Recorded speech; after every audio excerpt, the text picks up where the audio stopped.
In this video, I'm going to show you a 3-step workflow using ChatGPT to generate professional product images like these. As I mentioned, the workflow consists of 3 stages, and we're going to combine ChatGPT to create backgrounds. Then we're going to take our own photos, and with Photoshop, we're going to combine these two into a final image that we can then deliver to a client. Now, I don't have a client project right now, but we're going to use this skincare product I stole from my girlfriend, which is a Smoothie Skin Peach Barrier Toner. I have absolutely no idea what that is, but I thought the bottle looked cool, so we're gonna try to do some nice photos for this bottle. Now, first of all, we're gonna imagine that this is a real client project, so we're gonna take a look at the Smoothie Skin website and try to see what their brand looks like, and then we're gonna try to generate something that is kind of similar to that. As you can see, their brand is kind of this fresh, bright colors, studio background style. So we're going to try to find some reference images that is similar to this style, and then we're going to use them to help generate the backgrounds for ChatGPT. Alright, so starting out in ChatGPT, I just simply took a photo of the bottle with my iPhone, and I got the reference images out of Pinterest, and now we're just going to start to try to generate something that is similar to the reference image, but with my bottle inside of that background. Now, at this stage, I don't really care about the details on the bottle itself, because we're going to replace that bottle with the real photo of the actual bottle later. But I still want the photo to look like the reference photo I sent ChatGPT. And here I realized that it's not so easy to just get a perfect result right out of the gate. You have to try a couple of times in order to get the result you want. For example, for me, I wanted it just to place my bottle inside of the reference images. So I had to try a couple of times. As you can see, some of the results were not perfect right away. But after a couple of tries, I got some nice results that I was quite satisfied with and ready to move on to taking my own photos. And something important to note here is that when you're generating your images and trying to get that AI generated background, I would suggest that if you're not satisfied with the first result in ChatGPT, don't try to do another rendition in the same chat, because for some reason ChatGPT reduces the quality in the images after renditions.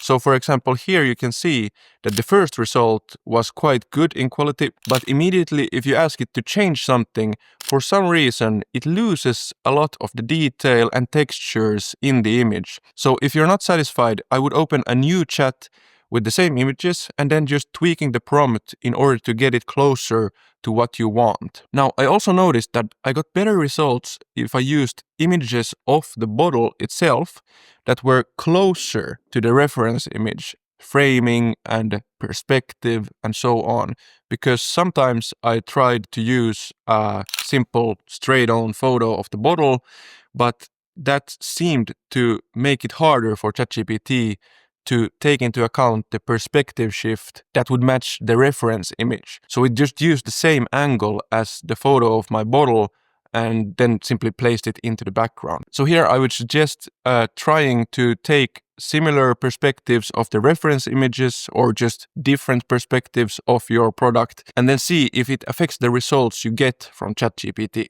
Now that we have generated the images with ChatGPT, we're gonna take our own photos of the bottle in order to later, with the help of Photoshop, place the bottle inside those images. Now, when taking your own images of the product, it's important that you try to line up the lighting, perspective, and everything else as well as you can with the AI background, because that will make it so much easier for you to place it into the background with Photoshop later. In order to get the best result in your photo, I would suggest to use a similar background to the one that you want to place the product in.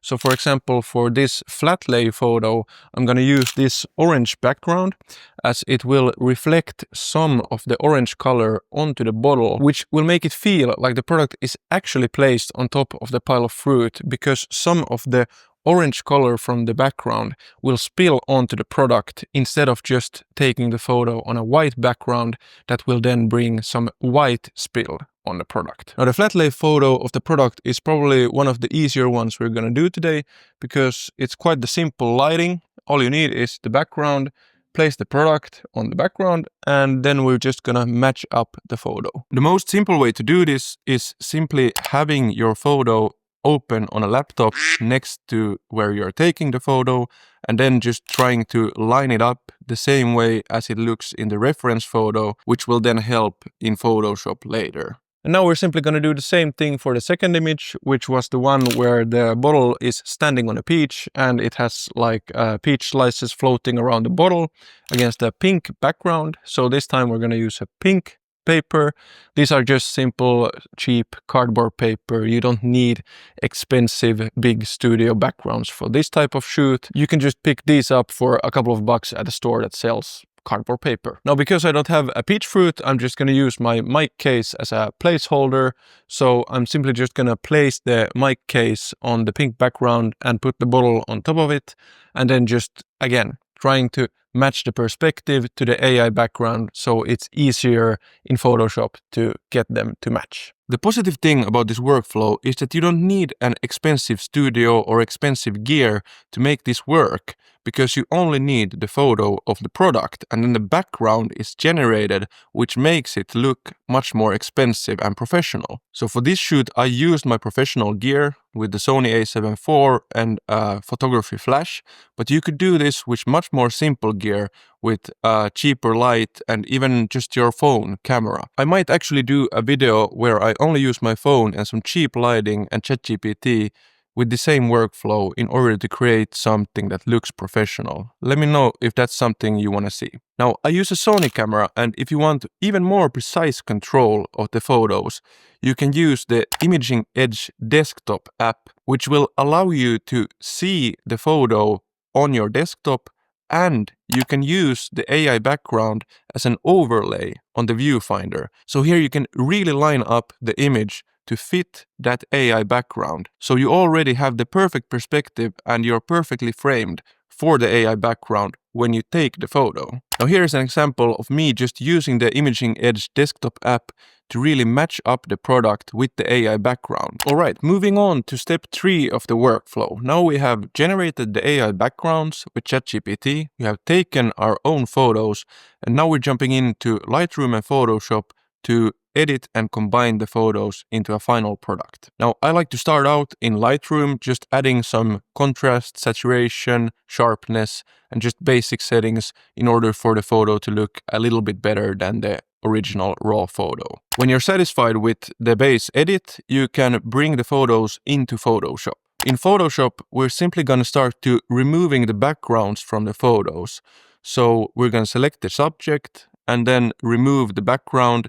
And the selection doesn't have to be perfect all around in this stage, because you're going to use generative fill later to fine-tune the edges of the selection. If you're working with a raw format photo, it's important that you export the photo out of Photoshop when you have removed the background and bring the exported version back into Photoshop when you start working with the AI background. I'm soon gonna explain why this is important. Now, the good thing about ChatGPT compared to other image generators in this workflow is that you can get a much more accurate representation of your final product in the AI background. So now when we open the AI background and start to place our product inside of that photo, we already have the right shadows and everything in the AI background. Opening the AI background, we can see that the quality is not that great. If you zoom in, it's kind of blurry and pixelated, but using Photoshop's neural filter features and the super zoom within the neural filters tab, we're going to be able to upscale the resolution and make the quality a bit better. Here you can see an example of the flat lay photo before and after using the super zoom feature. And as you can see, the super zoomed image is a lot better in quality compared to the original. Next, we're going to bring in the exported version of the bottle without the background. and just line it up with the placeholder bottle in the AI background. After lining up the bottles, we're gonna remove the placeholder one from the image in order to get a clean background. And now comes the step why we exported the raw photo instead of just bringing it into the AI background. We're gonna use the harmonization feature that you can find under the Neural Filters tab. And if you're working with a raw photo and a PNG file in this feature, I have noticed that the color harmonization doesn't really work. But now that we have both the PNG version of our bottle without the background and a PNG version of the AI image, you can see that the colors match perfectly. So this is the before and this is the after, and it's a huge difference. You can really see that Photoshop's harmonization feature actually makes the bottle look like it belongs in the same image with the fruit. Before using the harmonization feature, it had much more cooler tones and it didn't really look like it fit into the image.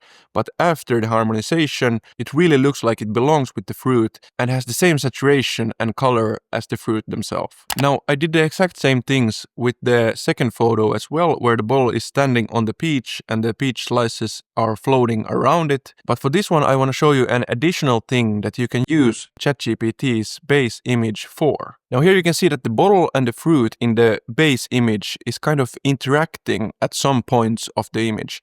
And I want to keep that in the final output. So what I'm gonna do is I'm simply gonna remove all the parts of the placeholder bottle that I don't need and then simply paint around the areas that I want to keep. So for example here, where the bottle is touching the fruit, I'm gonna keep the shadows and everything so it looks like the real bottle is actually touching the fruit. And for this, it's really good that ChatGPT is able to generate images with almost your final product, which means that you can use some of the elements of the original image placeholder product with your real product, so it looks like your product actually is there in the studio. For this one with the bottle standing on the ledge, I'm also gonna do this same thing where I'm gonna blend the two images together and then using generative fill to clean up the areas, it really looks like the bottle is standing on the edge and we got to keep the original shadow and everything. So this is something that you were not able to do before. But now that ChatGPT is able to generate images that are 95% there with your product, then you can just blend them together, which really sells the effect that the product is actually there inside that environment. Now, when I'm satisfied with the images in Photoshop, I'm still gonna bring them one round back to Lightroom for some final touches, adding some saturation, contrast, sharpness, and also what I like to do is add some grain to the photo, because adding grain to the whole photo with your product in it will really make it feel like it blends in even better with the background, as the grain is applied on top of the whole image and not only the product or the background. But that's it for this one. Let me know if you want me to do this same workflow just using my phone and some cheap gear in order to see what I can create. Hopefully you enjoyed this video. If you did, please consider subscribing and I'll see you in the next one.